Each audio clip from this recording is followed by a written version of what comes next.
When you start doing something when you're 3, it's like oxygen.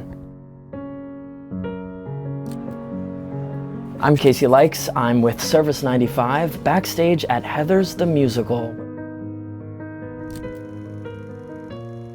My mom was a performer as well. Then I ended up doing a show with her. I did Christmas Carol for 5 years. I was Tiny Tim, the crutch.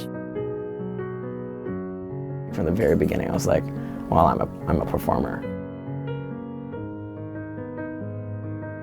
When I was 17, I was sitting at dinner with my mom at the Hotel Edison, where she used to eat this same matzo ball soup before performing every night. And they called me and asked me if I wanted to do William in Almost Famous on Broadway.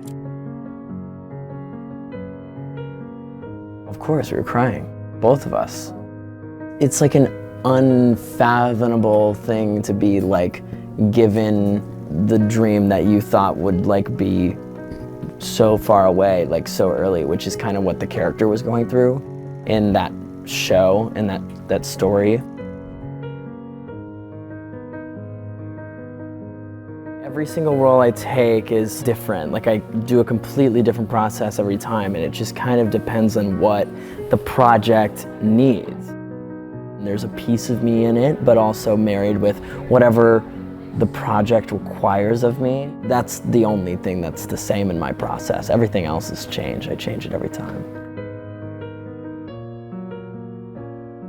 I kind of read Heather's as like if it was completely brand new to me, because I knew the musical was just slightly in tone, treating JD just a little bit different. I still loved what Christian Slater did in the movie, but I didn't feel like I needed to take any of that. It's funny because people will compare me to him, but it's not intentional. It's the intersection of where the character meets me.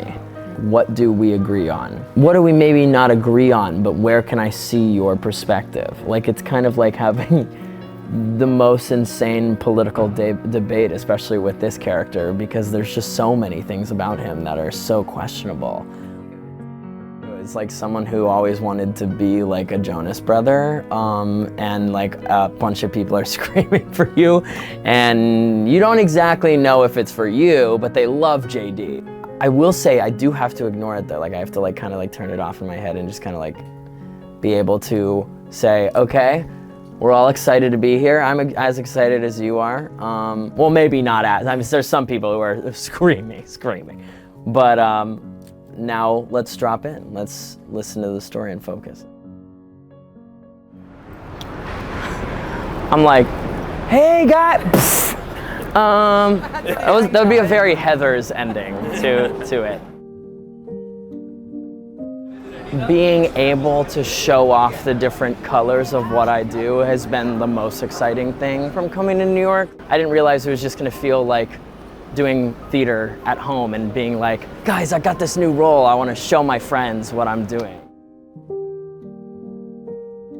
I think I felt like it would be this final feeling of like, you're on Broadway, done. Yeah. But it's not really ever like that. It's like, oh, that's the first step.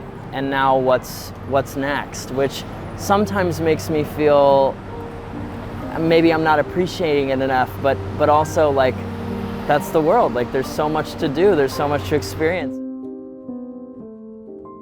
I want to do everything imaginable when it comes to storytelling. I've made short films, documentaries, songs, this, blah, blah, like how can I best tell a story? And like, those are my dreams. I think it's important to tell stories because one, it's important to have a capture of our moment so we can see how we've actually progressed as humans.